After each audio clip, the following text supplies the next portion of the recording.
Кайырлы кеш достар, кайырлы кеш, құрметті Анель ханым оқырмандары, менің оқырмандарым да қосылып жатыр. В принципе, олар мені таниды, жаңадан қосылып жатқан оқырмандар болып жатыр. Мен білмеймін, сіздің әсеріңізден ба, айтпай соңғы күндері оқырмандар белсенді түрде көбейіп бара жатыр. Барлықтарыңыз парақшама қош келіпсіздер. Менің есімім Ержан Мырзабаев, мен кәсіби отбасылық психологпын.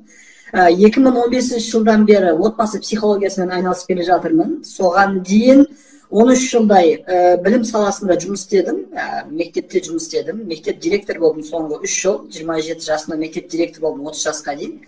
Жасым 35-те, 36 болады, скоро бұйырса, 85 жылғымын. Білім саласында жұмыс істеп жүрген кезде балалардың мектептегі жүріс-тұрысы ата-аналармен қарым-қатынасына тікелей байланысты екенін көрдім. Сөйтіп мынаны ұқтым, мәселе мектептің қандай керемет болғанда емес, мәселе мұғалімнің қандай керемет болғанда емес, мәселе баланың өскен ортасы, отбасы екенін. Сөйтіп 2010-2012 жылдары негізгі мамандығым ағылшын тілі мұғалімі, 2010-12 жылдар аралығында магистратура оқып алдық, педагогика психология мамандығы бойынша. Сол магистратурадан кейін тағы да бірнеше жыл мектепте жұмыс істеп, одан кейін жеке отбасы психолог ретінде жұмыс істей бастадық. 3 жыл мен Алматыда жұмыс істедім. Отбасы кезі жанұя жарасымы орталығы болатын. Сол жерде орталықтың басшысы және жетекші психолог ретінде жұмыс істедім. 2018 жылы отбасы психологиямен 3 жылдан бері айналысып келгендіктен осы салада білімді жетілдіру мақсатында Америка құрама штаттары Хьюстонда Готман институтының біліктілікті арттыру курстарынан өттім. Бұл ешқандай бағдарлама, программа немесе бір стипендия, грант емес, тікелей өзім таңдап, өзім қалап барып қатысқан, сертификаттарын алған маман. Білуімше, сол кезде барған кезде СНГ-ден ешкім мүлдем жоқ еді. Қазақстанда Готман сертификатының институтының сертификатымен жұмыс істейтін мен жалғыз маман сияқтымын, менің білуімше. Сол үйленгем, 3 балам бар. Одан кейін 2018 жылы, 19 жылдары Біріккен ұлттар ұйымында жұмыс істедім. Орта Азияға байланысты, жастарға байланысты үлкен әлеуметтік жоба болған. Сол жерде Қазақстанға жауапты жоба координаторы ретінде халықаралық ұйымда жұмыс істедім. Біріккен ұлттар ұйымында жұмыс істеп жүріп, мен жеке отбасылық психолог практикасын тоқтатқан жоқпын. Жұмыстан кейін болсын, демалыс күндері болсын, онлайн, офлайн түрде семинарлар, тренингтер, жеке қабылдаулар жүргізіп отыруға тырыстым. Одан кейін қазіргі таңда Астанада тұрамыз. Астанада жұмыс істеп жатырмыз. Мен бағананы бір-бірімен өте тығыз байланысты екенін көрдім. Мысалға балаға қарап, мен отбасылық қарым-қатынаспен айналысуға қызықтым. Бірақ отбасы қарым-қатынаспен айналысқан кезде отбасыдағы жыныстық қарым-қатынас, ерлі-зайыптылардың жыныстық тәрбие мәселесі бойынша көптеген түсініспеушіліктер, проблемалар туындағанын байқадым. Сөйтіп өзім үшін мен 2018 жылы Америкадағы профессорден сексология бойынша курстан өттім. Енді мен тікелей сіз сияқты бір коуч, тренер, сексолог непосредственно соған былай тереңдеп айналыспаймын. Бірақ өз практикамда отбасы болғаннан кейін, ерлі-зайыпты болғаннан кейін, қаласақ та қаламасақ та міндетті түрде ол тақырыптарға кіреміз. Және ол тақырыптарда жеткілікті білімін болмаған кезде ерлі-зайыптар арасында қарым-қатынасты түзету, жақсарту, күшейтудің мүмкін емес екенін байқадым. Сөйтіп сол саланы кішкене бір оқығанымыз, білгеніміз, бір курстарға, тренингтерге қатысқанымыз бар. Сосын сіз осындай тікелей эфир өткізейік деген ұсыныс жасаған кезде мен қызыға қабылдадым. Мен неге болмасқа, жалпы бұл біздің қоғамға керек. Тем более менің аудиториям мені отбасы психологы ретінде біледі. Сол мәселелер бойынша жиі хабарласады, сол мәселелер бойынша түрлі сұрақтар сұрайды. Сол үшін мысалға тақырыпқа байланысты оқырмандардан келген бірнеше сұрақтар бар. Мен айттым, ертең как осы тақырып бойынша сөйлесеміз.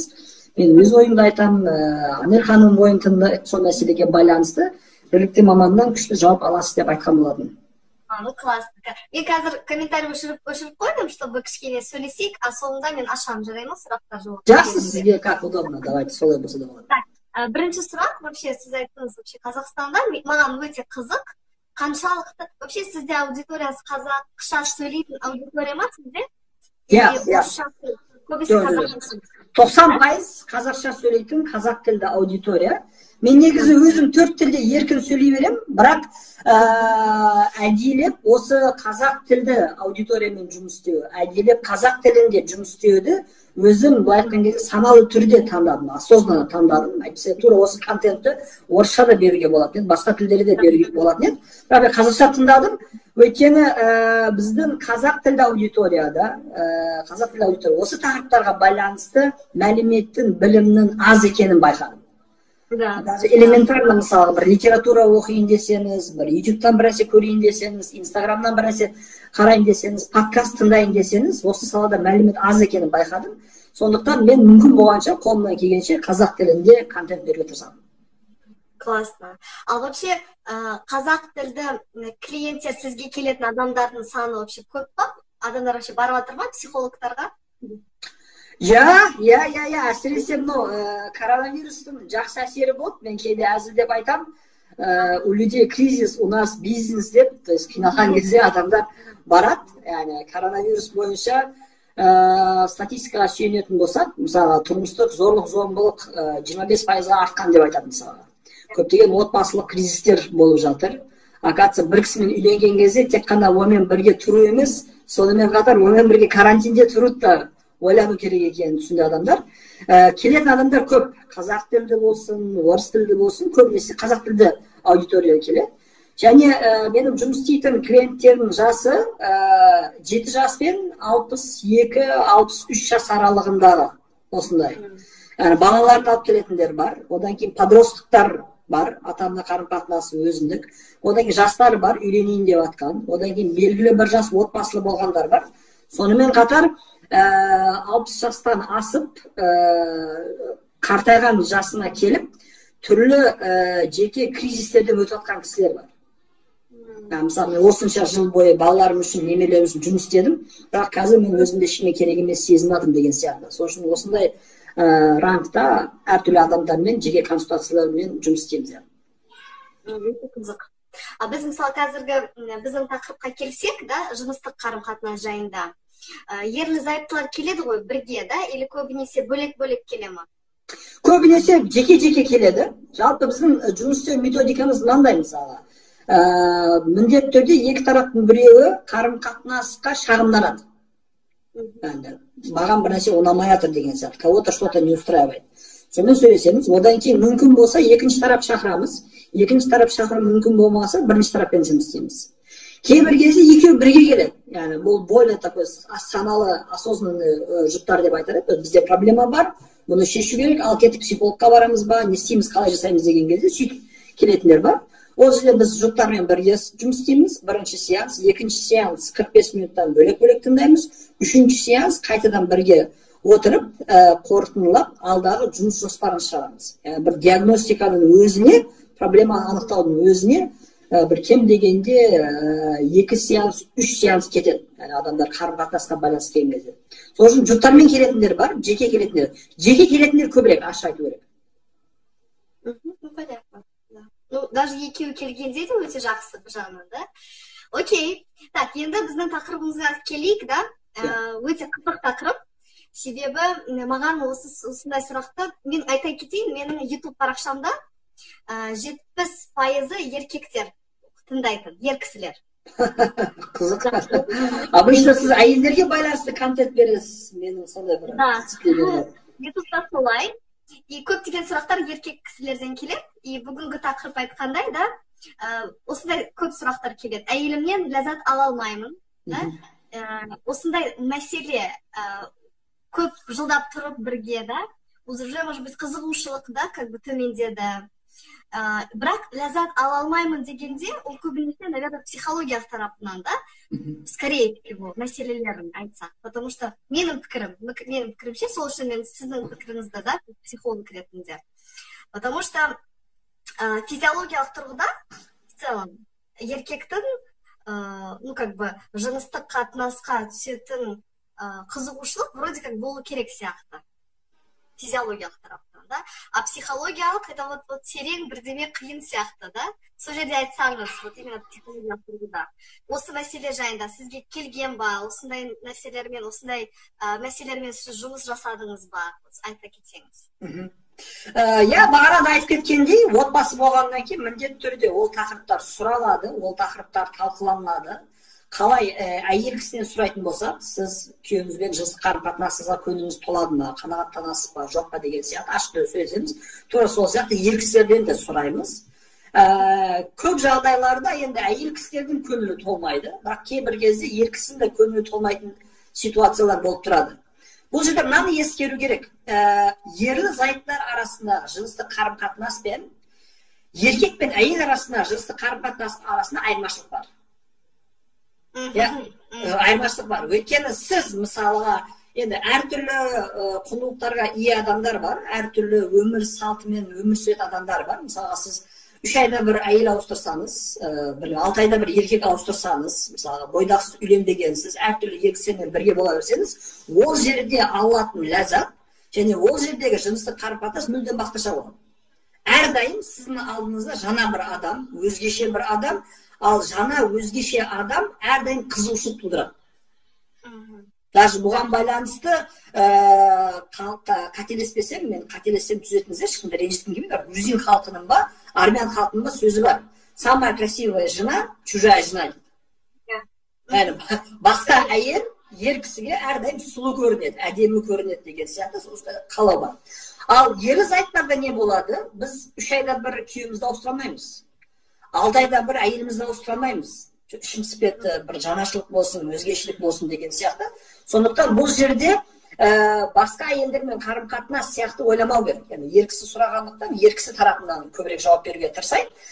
Басқа әйелдермен болған қарым-қатынас ретінде қарамау керек. Одан кейін ер кісілерде жалпы аңшылық инстинкт бар. Жаулап алу, аңду, қолға түсіру. Мысалы, ол қалай бір жануарларға байланысты оны инстинкт болса, тура сол сияқты жаңадан көрген, бірінші рет көрген бір әйелдің жүрегін жаулап алу, көңілін өзіне қаратып алу, мысалға. Бұл да бір аңшылық инстинктімен әрекет ететін нәрсе. Бөтен әйел болған кезде бұл инстинкттер белсенді түрде жұмыс істейді. Ал өз әйелің жұбайың болған кезде, несін жаулап аласың деп ойлайды адамдар. И так уже әйелім, и так уже бірге тұрып жатырмыз, и так уже қасында, үшеу бала елде, менде там 2 бала, 3 бала, 5 балам бар деген сияқты. И бұл жерде аңшылық инстинкт азая бастағандықтан, сол кісіге, яғни жұбайына деген қызығушылық соған қарай азаяды. Соған қарай азаяды. Бұл жерде ерлі зайыптылар осыны ескеріп, осыны білу керек. Яғни бұл бір проблема, немесе там менің әйелім әдемі емес, немесе мен еркек ретінде менде что-то не то ма деп бір комплекстерге кіріп қиналудың керегі жоқ. Әрине медицина какой-то бір противопоказаниялар болса, олар демдеу керек міндетті түрде. Ал олардан бөлек чисто психологиялық тұрғыда ондай комплекстерге, қиыншылықтарға кірудің керегі жоқ деп айтар едім.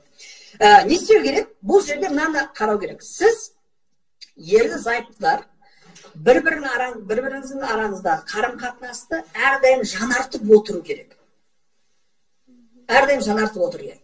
Және егер сырттағы еркекпен, бөтен еркекпен әйел жыныстық қарым-қатынас мәселесінде көбінесе физиология итермелейтін болса, көбінесе гормондар итермелейтін болса, некелі ерлі зайыптыларда жыныстық қарым-қатынаста итеретін нәрсе бұл психология болады. Егер психоэмоционалдық деңгейде әйеліңізге ашулы болсаңыз, күйеуіңізге ренжулі болсаңыз, бір-біріңізге ауыр сөздер айтылған болса, бір-біріңізге психологиялық тұрғыдан көңіл күйіңіз қалып отырса, бірге жеке уақыт өткізбесеңіз, эмоциялық бір жақындық жоқ болса, бұл міндетті түрде жыныстық қарым-қатынасқа әсер етеді. Яғни егер ер кісі психологиялық тұрғыда әйеліне дұрыс көзқараста болмаса, ол әйел бүкіл еркектер үшін ең әдемі, ең көркем, ең сұлу, ең сексуалды болсын, соның өз күйеуін оған ондай көзқараспен қарай алмайды. Өйткені психологиялық барьер бар. Психологиялық барьер бар. Мысалы, біз курсқа қатысқан кезде, маған сол кездегі профессордың айтқан сөзі өте қатты ұнады, и мен сол принципті жиі ұстанамын. Самый сексуальный орган – это мозг, дейді. Сіз де соны растайсыз деп, самый сон мозг.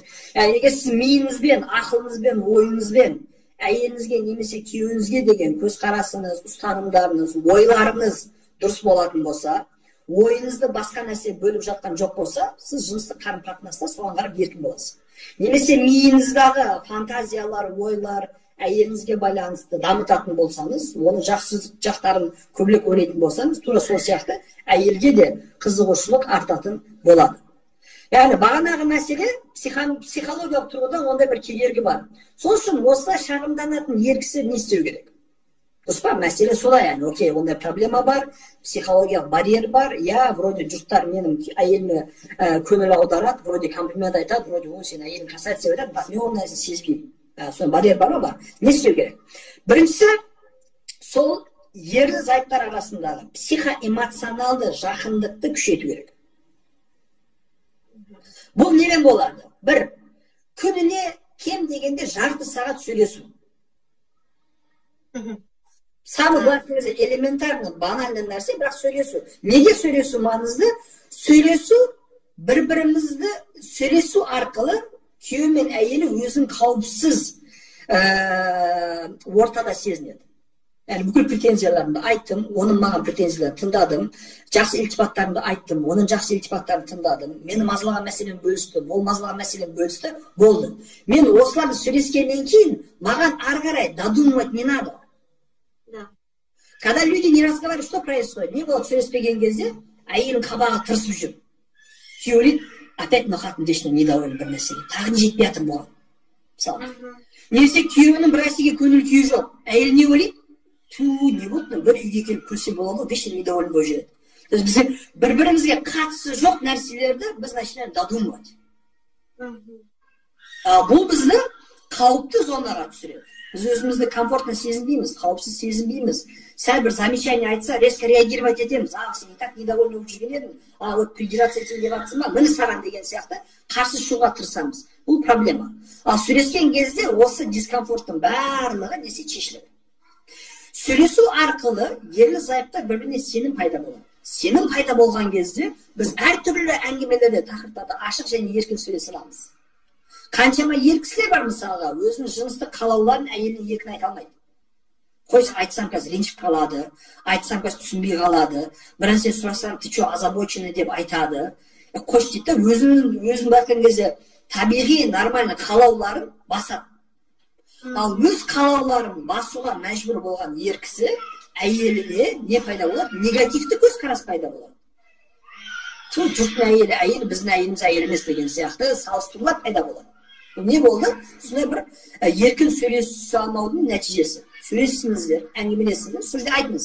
Мен мынандай нәрсе қалаймын, мен мынандай өзгеріс қалаймын, мен мынандай жерді қалаймын деген сияқты. Плюс бізге жыныстық қарым-қатынасты қалыпты жағдай ретінде, ол ешқандай эмоционалды нәрсе жоқ, қалыпты деңгейге, банальный деңгейге түсіретін нәрсе бұл орта. То есть среда, обстановка. Ол да психологиямызға қатты әсер етеді. Егер сіз күніге один и тот же спальняға барып жүрсеңіз, күніге один и тот же төсекке, кроватқа жатып жүрсеңіз, бұның барлығы психологиялық тұрғыдан банальность қалып келеді. Ал банальность қалыпты жағдайға келу қызығушылықты бәсеңдетеді, азайтады.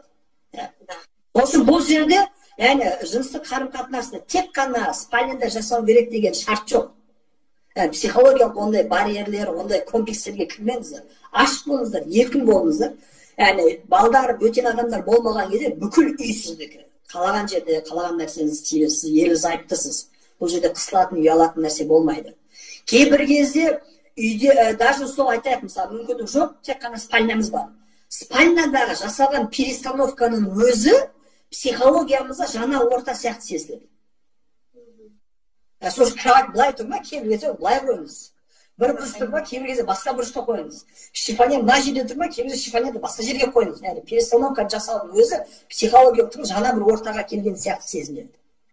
Және бұл жерде соны ескеру керек. Сөйлесуден келдік мәселеге. И екіншісі айтатын нәрсе, ерлі зайыптылар бір-бірінің бойындағы жақсы қасиеттерді тауып, соларды айтып отыру керек. Біз көп нәрсе әйеліміздің бойындағы қателіктерді, кемшіліктерді байқаймыз. что психологически, яғни мінезіне, сөздеріне, көңіл күйіне байланысты, что физиологически. Семіріп кетіпсің, азып кетіпсің, бетіне әжім түсіп кетіпті, фигураң онша емес деген сияқты кемшіліктер таба береміз. И осындай кемшіліктер тапқан сайын біз өзімізді психологиялық тұрғыдан әйелімізден ұзақтатамыз. Ал психологиялық тұрғыдан ұзақтау, бұл жыныстық тұрғыдан да ұзақтауға алып келеді деп айттық басында. Демек, бұл жерде әйеліміздің бойында қандай да бір қате, кемшілік, изян дейді ғой, табу ерлік емес. Это не какое-то достижение. Вау, таптым, сенің 5 килограмм артық екен деген сияқты. Немесе, таптым, сен қабағын түйіп жүреді екенсің. Таптым, сен ондай қырсық мінезің бар екен. Это не достижение. Потому что психологически әрбір адам қате, кемшілік табуға бағдарланған. То есть мы запрограммированы находить минусы. Изначально это было необходимо для самосохранения. Мысалы, көше машинамен кетіп бара жатсыз, мысалы, машина кетіп бара жатсыз, иә? Егер машинеде бір жерде что-то не так болса, соны байқайсыз. Байқау керексіз. Авария болыпты дейсіз, мысалы. Потокпен кетіп бара жатқан жүздеген машина, қалай күшті кетіп бара жатыр деп айтпаймыз, бірақ бір обочинада тұрып қалған машина, авария жабып қойған машина, аварийка жабып қойған машина, сразу байқаймыз. Апырсын деп ашуланамыз оған, мысалы. Бір кемшілік тапқан кезде. Бір үйге кіресіз, мысалы, бір бөлмеге кіресіз, қабырғада картиналар тұр. Қисық тұрған картинаны тез байқаймыз. Қисық тұр екен, түзеліп көрсеңіз, не деген сияқты. Сол үшін, осы біз еңбектенеміз ба? Қандай изян тапсам екен, қандай кемшілік көрсем екен, қандай недостатық байқасам екен адамның бойында, бір ортада. Жоқ, онда еңбектемейді, автоматически ойымызға келеді. Жақсы жақтарын көру, жақсы қасиеттерін көру, это требует труда. Бұл еңбек қажет етеді. Поэтому әйелінен ләззат алғысы келген еркектер, көбісі еркек деп жатсыз, бізді тыңдаватқан ер кісілер, тыңдаватқан әйелдер бұны күйеулеріне тыңдатқызсын, немесе жеткізсін, қазір цифровой форматта бәрін тыңдатып алады. Әйеліңіздің бойыңызда жақсы қасиеттер табыңыз. Кәдімгідей ана брейнсторминг дейді, миды қинау керек, мозговой шторм жасау керек. Ё-моё, бүгін қандай жақсы нәрсесін көрсем екен, бүгін қандай жақсы нәрсесін тапсам екен, бүгін қандай жақсы нәрсесін байқасам екен. До того, сволочь, оңбаған сорлы әйел, но все-таки что-то же должно быть. Яғни утрировать етіп айтып жатырмын, ешкім ондай нәрсе емес, ондай емес. Табасыз и айтасыз. Не просто табу, табу и айту. Декларация маңызды. Жаным, сен сияқты маған ешкім істемейді. Сүйіктім, бүгін сен сияқты ешкім күлген жоқ. Жаным, саған киген мына көйлегім бүгін керемет жарасты. Махаббатым, сен бүгін балаға сабақ оқытып отырған кезде сырттан сүйсіне қарандым. Менің балдарымның қандай керемет ана таңдап мен оларға деген сияқты. Бүгін мен жұмысқа кетіп бара жатқан кезде менің бетімнен сүюін мен үшін өте керемет әсер етті. Жақсы нәрселерді айтыңыз. Ол жағынан бақыңызда сарам болудың, жадны болудың, жмот болудың керегі жоқ, тегін нәрсе ғой бұл. Осы жақсы нәрселерді табу и жақсы нәрселерді айту. Екіншісі. Үшіншісі, базы осы үшеуі на данный момент жетеді деп ойлаймын. Ары қарай сұрақтар болып жатса жауап береміз. Үшіншісі, құрметті оқырмандар, әсіресе ер кісілерге айтамын. Әйеліңізді басқа біреумен салыстырған кезде, еркектердің 90% салыстырады, всегда әйеліңізге басымдылық беріңіз. Басымдылық дегенмен, это типа... Преимущество. Да. Плюс. Мысалы, мысалы, енді айту керек, бұл психология болғандықтан бәрі нәрсе, бәрі емес, бірақ 90% сондай деп айтуға болады. Ондай категория кірмейтін ер кісілер бар, оларды ренжітіп қоймайық. Поэтому мен сіздерді таңдаған кезде мұқият болуға тырысамын әрдайым. 90% еркектер салыстырады. И салыстырады, не істеймін, мысалы, магазинге бардым, бір сатушы тұр. Әдемі, сыпайы, күшті, керемет, лавочканың алдында тұрып, саламатсыз қош келдіңіздер. Қандай әдемі екен, қандай сыпайы екен. Біздің әйел осындай әдемі болса екен. Менің әйелім менімен осылай сыпайы сөйлесе екен. Менің әйелім маған күлімсіреп құтып алса, мен оған жанымды беремін ғой дейміз да. Біз бөтен әйелмен өз әйелімізді салыстырамыз. И салыстырған кезде не болып жатыр? Дәл осы әңгімеде біздің әйелімізді рейтингі түсіп жатыр. А это приводит к психологическому отдалению. То есть ми автоматически соны ойлайды, бірақ миді контролировать ететін не? Сознание. Бізде сознание бар, подсознание бар. Подсознательно, бөтен әйел әдемі күшті сияқты көрінеді. Бірақ сознанияны қосып, жоқ, тоқта. Что там за лавочка бөтен адамға күліп тұру, оңай нәрсе. Менімен тұрып көрсінші, маған 2 күн шыдамайды. Ал менің әйелім менімен бірге 5 жылдан бері тұрып жатыр. Кім біледі, может быть, түрінен әдемі шығар, бірақ мінезі қырсықтың біреу болуы мүмкін. Зато менің әйелім мінезі керемет күшті. Зато менің әйеліммен мен оның мысалы бүкіл қыр-сырын білемін. Зато менің әйеліме деген махаббатым күшті. Зато мен даже, может быть, ақшаға басқа бір әйелді, немесе менің ақшам үшін басқа бір әйелмен бірге болуы мүмкін, бірақ менің әйелім сияқты мені жақсы көріп, эмоционально менімен бірге болмайды. Осындай сопоставлениялар пайда болған кезде, сразу әйеліміздің бойындағы жақсы қасиеттерді ойлаймыз, и оның рейтингін автоматически көтереміз. Сол кезде біз миымызға қандай установка береміз психологиялық тұрғыда? Ең әдемі әйел менің әйелім. Ең керемет әйел менің әйелім. Ең мықты ана менің балдарымның анасы. И ойымыз басқа әйелдерге кетпейді. Басқа әйелдермен флиртовать ету, қарым-қатынас құру, көзіне шөп салу сияқты қауіпті жағдайлардан да өзімізді және отбасымызды сақтаған боласыз. Яғни осы 3 нәрсені хотя бы для начала істейтін болсаңыз, онда әйеліңізге деген көзқарасыңыз өзгереді, жыныстық қарым-қатынасыңыз жақсарады, психологиялық барьерлер және психологиялық суықтық ортадан жойылатын болады. Осы айтатын. Өте күшті. Прям мен прям үміттенемін, что осы видеоны қараған еркек кісілер сол сіздің кеңестеріңізді алып жасайды, амал жасайды деп ойлаймын. Вот, классно. Енді комментарийді ашайық, көрейік да сұрақтарды. Так, көрейік. Пока жазылып жатыр, күтейік кішкене.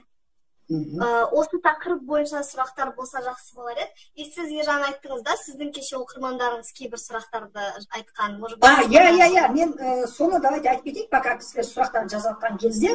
Мысалға бір әйел кісі оқырманым жазады. Менде аудиторияның 75% әйел кісілер. Сосын біз екеуміз дополнять етіп отырамыз. Әйел кісілерге ер кісінің пікірі маңызды болады, өйткені күйеуін ойлайды көп жағдайларда. Ал ер кісілерге әйел кісінің пікірі маңызды болады, өйткені әйелін ойлайды көп жағдайларда. Әйел кісі айтады, менің күйеуім жыныстық қарым-қатынасты күніге қалайды. Ал маған аптасына 1 рет жетеді. Сол үшін мен қаламаймын. Жиі күйеуіме қаламаушылықты білдіремін. Қаламаушылықты білдірген кезде күйеуім ренжиді, өкпелейді, ашуланады. Осындай кезде не істеу керек дейді. Сіз не айтасыз, қандай ғана болар? Как раз. Сіз не айтасыз осыған? Сіздің ойыңыз қандай? Бізде сексология тарапынан, что кейбір адамдарда жыныстық белсенділік, да, өзінің физиологиялық тұрғыда кейбіреуде өте жоғары, кейбіреуде өте төмен. Біреулерге 1 рет жеткілікті. Жыныстық, жаратылыс сондай. А кейбіреуде күнделікті. Осы жерде как раз таки мәселе туғызғанда соны шешу керек екеуі отырып, и в общем шешілетін нәрсе. Бірақ кейбір кезде қиын да, адамдарға бір точке, бір шешімге келу қиын, себебі біреулер не хотят, біреу хочет, как бы надо на уступки, да, идти, как бы. Компромисс. Да, компромисске. Ана жерде кейбіреу компромисске шыққысы келмейді, сол жерде әрине мәселе туындайды. Ну, в общем, это в целом как бы жыныстық белсенділік, да, жаратылыс в целом. Сізге қосылам, әркімнің жыныстық конституциясы әртүрлі болады. Соған байланысты жыныстық белсенділік, жыныстық қалаулар, предпочтениялар әртүрлі болады. Кейбіреулер көп қалайды, кейбіреулер аз қалайды. Бірақ мынандай нәрсе мен ұсынар едім, сіздің сөзіңізге қосымша ретінде. Бұл жерде біз күйеуіміздің қалауларына жауап беру керек деп ойлаймын. Өйткені жыныстық ерлі-зайыптар көп уақытта бір-бірін компромисске барамыз. Белгілі бір нәрселерді бір-бірімізді жақсы көргенше жертвовать етеміз, жанқиярлық жасаймыз. Және осы жерде мен аптасына 1 рет қалаймын, демек аптасына 1 рет мен белсенді қатысып, кірісіп, бұл процестен ләззат алып өткіземін. Ал қалған уақыттарда мен қаламаймын. Бірақ менің қаламауым, это не значит, что мен күйеуіме приятно жасай алмаймын. Это не значит, что мен күйеуімнің қалауларын қанағаттандыра алмаймын. Мысалға, балаларды, кішкентай балаларды еміздіретін аналарды қараймыз мысалға да, күніне 5-6 рет еміздіреді, күніге еміздіреді, айлар бойы еміздіреді. Бірақ мен шаршадым, бүгін еміздіргім келмейді, қойшы демейді. Кейбір кезде ойбай балапанын сүйіктің күнінде от души еміздіреді. Кейбір кезде қайттан ба, қайдан әсіресе түнгі уақытта да ояқ кеткен кезде емшетіп ашылады, бірақ бәрібір еміздіреді. Неге? Өйткені мен баламды еміздірмесем, баламды ешкім еміздірмейді. Әйелдер де осыны ойлау керек. Яғни мен күйеуіммен бірге болмасам, күйеуім бұл қажеттілікті басқа біреумен қанағаттандыра алмайды. Это не кафе, это не ресторан, это не покушать там. Үйде тамақ жоқ, сырттан жеп кел. Әйелдің тамағы ұнамады, сырттан закажи деген нәрсе жоқ. Жыныстық қарым-қатынас интимді мәселе болғандықтан, бұл жерде сіз, яғни әйел ретінде мен күйеуімнің қажеттіліктеріне жауап берейін. Аптасынан бір рет мен өзім ләззат аламын, қалған уақыттарда күйеуім үшін беремін. И бұл жерде басынан бастап сіз айтқаныңызды келісіп алу керек. То, что я не хочу, это не значит, что я тебя не люблю. Өте маңызды. Потому что көп ер кісілер әйелінің жыныстық қарым-қатынас қаламаған кезде, значит мені жақсы көрмейді, значит мені менсінбейді, значит мені қаламайды деп бір агрессияға беріледі. Нет, мен сені жақсы көремін, просто мен физически қаламаймын. Это нормальный нәрсе. Бірақ мен қаламасам да, көңіл күйім жақсы болған кезде, басым ауырмаған кезде, қатты шаршап тұрмаған кезде, определенный уақыттарда мен сенімен бірге бола алам, и саған берген удовольствиеден ләззат алам. Бұл жерде егер сіз де менің сөзімді қолдайсыз деп ойлаймын, көп сексологтар сондай кеңес береді, мен де параларға беремін. Жыныстық қарым-қатынаста мәселе тек қана өзіміздің ләззат алуымыз болмау керек. Қарсы тарапқа жолдасыма ләззат беремін деген жыныстық қарым-қатынасқа кіріскен кезде, сіз басқа кісінің ләззат алу процесінен де ләззат аласыз. Мен осылай толықтырамын. Әрине мен қосыламын, себебі еркек кісі белсенді болса, это как бы не совсем проблема ретінде нет, в основном, потому что әйел адам, в принципе, қосыла алады, да, в целом, жағдай болады. Ал керісінше болса, когда әйел кісінің белсендігі өте жоғары, а еркек кісі мысалы наоборот төмен, сол кезде проблеманы шешу енді кішкене қиынға түседі.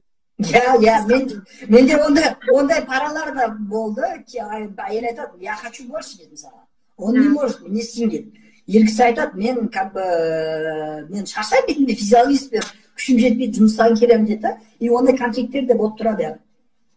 Да, вот это вот тоже сондай сияқты. Бұны жерде сұрақтар келді, өте қызық.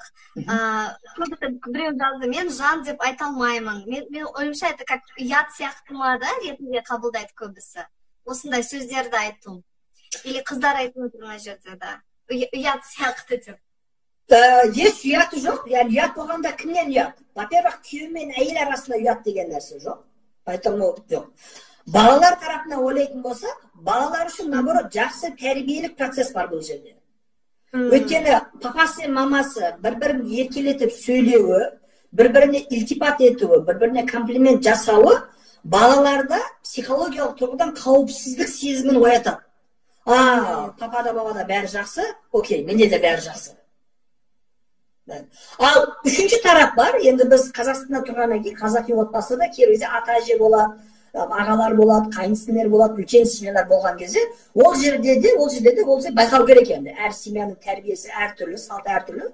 Егер сіздің семьяңызда ондай нәрсе не приветствуется болатын болса, тогда сіз әйеліңіз, балаларыңыз, яғни өзіңіздің негізгі отбасынан тыс адамдар болған кезде айтпаңыз, ал қалған уақыттарда айтыңыз. Ал егер мынандай нәрсе болатын болса, мен бүгінге дейін айту керек білген жоқпын, еш айтып көрген жоқпын, народ емес, айтсам қалай болады екен деп ыңғайсызданатын кісілер болса, оларға лайфхак айтайын, тогда кейбір кезде ауызша айту қиын болады, сол үшін бірінші жазбаша айтыңыз. СМС-терді қолдана бастаңыз. Жаным, привет, мен үйге келе жатырмын, біраз алып келейін ба? Жаным, күнің қалай өтіп жатыр? Сүйіктім, мен сені сағындым, мен сені қалаймын деген сияқты. Бірінші СМС-тен пайдалана бастаңыз. Одан кейін аудио сообщениені пайдалана бастаңыз. Одан кейін кішкене уверенность пайда болған кезде сол жылы сөздердің результатын сразу көресіз. И сол результатты көрген сайын сіздің бетіне тікелей дауыстап айтуға мотивацияңыз пайда болады, уверенность пайда болады. Да, классно. СМС жайында классный лайфхак. Мына жерде бір сұрақ болған, тоже кейбір қыз жазып жатыр да. Фигурасы жақсы болса, әдемі, бәрі күтініп, бірақ басқаларға қарайды деген. это тоже, да, то, что сіз айтып жатқан үш мәселе, ну, как бы, не үш мәселе, а басында айттыңыз, что әйеліне деген отношение басқа это всегда автоматически өзгеше, да? То есть это, менің сұрағым айтқаным, что в целом әйел кісі өзін әдемі күтсе, фигурасы бәрі жақсы болса, это не показатель, что еркегіне постоянно как бы желаниясы болады дегенде, да? Это не гарантия. Да. Это не гарантия. Көп адамдар, көп әйел кісілер былай ойлайды да, что егер мен тек қана өзімнің физикалық сұлулығыма мән беретін болсам, онда күйеуім ешкімге қарамайды, ешбір жаққа кетпейді, постоянно қасында болады и постоянно мені қалап тұрады деп ойлайды. Бірақ жоқ, бұл бөтен еркектермен солай жұмыс істеуі мүмкін, бірақ күйеуіңізде олай жұмыс істемейді. Бұл жерде самое главное психоэмоционалды жақындық қарайды мысалға. Менде практикалық нәрсе көп болған, мысалға күйеу мен әйел ажырасатын халге келген. Күйеуінің там екінші әйелі бар, басқа әйелге кетіп қалды. И әйелдің таң қалатын нәрсесі сол. Ладно дейді, кеткен әйелі менен әдемі болса, ладно кеткен әйелі менен жас болса дейді, я не понимаю, что он в ней нашел деп таң қалады мысалға. Менде адекватный адам ретінде өзімнің басқа әйелдер сұлулығын салыстыра аламын. Я там вся такая красавица при нараде, анау кісі менен 5 жас үлкен, баласы бар, түр десе, оны аспаштан түр жоқ, фигура десе, фигура жоқ. Сол үшін не істейді, ондай жағдайларда мен қиналам дейді. Я не понимаю, что за, как так. Сол үшін мен айтамын, вот именно, что мәселе физиологиялық тұрғыдан емес, психологиялық тұрғыда. Значит, она ему дала что? То, что вы не могли дать. Общение, отношения, уважение, теплота. Сөйлескен кезде на одной волне сөйлесе алу, бір-бірін түсіне алу дегенді берген болу керек. Әңгімеден мәміледен болады. Мысалға мен как-то бір не оқығам, оқырмандарға пайдалы болады деген, бір исследование оқығам. Жезөкшелер бар. Жаман әйелдер деп айтайық, мысалға, ақшаға жыныстық қарым-қатынас қызметтерін беретін жезөкшелер бар. Бізде ол заңды түрде тыйым салынған, поэтому оларды жезөкше дейміз. Европада, Америкада ондай емес.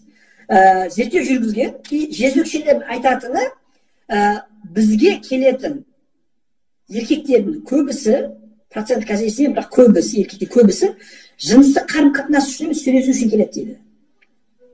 Мен бұны естіген кезде таң қалғам. То есть ол жыныстық қарым-қатынас әйелмен де жасай алады, әйел оған бәрін жасауға дайын, в принципе, бізге деген тура сол әйелді көреді, может біз какой-то бір техникалар білетін шығармыз дейді, енді опыт көбірек болғандықтан, бірақ сол техникаларды любой әйел үйрене алады, в принципе. Но бір қызығы келіп, сағаттан бір түнге, жарты түнге, бірнеше сағатқа келген өзінде жасайтын нәрсе әңгімелесу керек. Біз психолог сияқты тыңдаймыз, шай ішіп, кейін не болды, ой, сен мықтысың, күштісің дейді, и блин, маған осы әйеліме жетпей тұрады деді. Yani поэтому тек қана физиология әдемі болсам, басқа әйелге қарамайды деген нәрсе, это не гарантия, это миф, все зависит от психоэмоциональной близости. Ну, классно, вообще, күшті түсіндіреді екенсіз, прям хочется слушать, на жерде, прям классно. Так, на жерде енді, в принципе, басқа сұрақ жоқ сияқты, басқан комментарий. Сіз өзіңіз консультация, сізге консультацияға жазылуға болады, да? И ерлі-зайыптылар, и бөлек жеке-жеке можно как бы оқырмандар арасында сізге консультацияға барам дегендерге бірдеме. Құрметті достар, мен онлайн, офлайн түрде, офлайн Астана тұрғандар үшін, өткеніз Астананың, онлайн, офлайн түрде жеке консультация өткізем, жеке қабылдаулар өткізем, сонымен қатар түрлі марафондар, онлайн курстар өткізем. Негізгі тақырыбым ерлі-зайыптылар арасында қарым-қатынас және бала тәрбиесі. Осы тақырыптар бойынша, өзіңіз жеке психологияңыз байланысты тақырыптар бойынша сұрақтарыңыз бар болса, мәселеңіз бар болса, пожалуйста, Ержан Мырзабаев бізді Инстаграмнан, Ютубтан, Телеграм каналдарынан таба аласыздар. Сол жердегі контактілер арқылы хабарласып, түрлі консультациялар ала аласыздар. Сіздерге көп рахмет. Сізге рахмет. Эфир сақталады, және де YouTube парақшаға да шығарам. Жақсы, Анар ханым, сәттілік, қайырлы кеш, аман болыңыздар, сау болыңыз.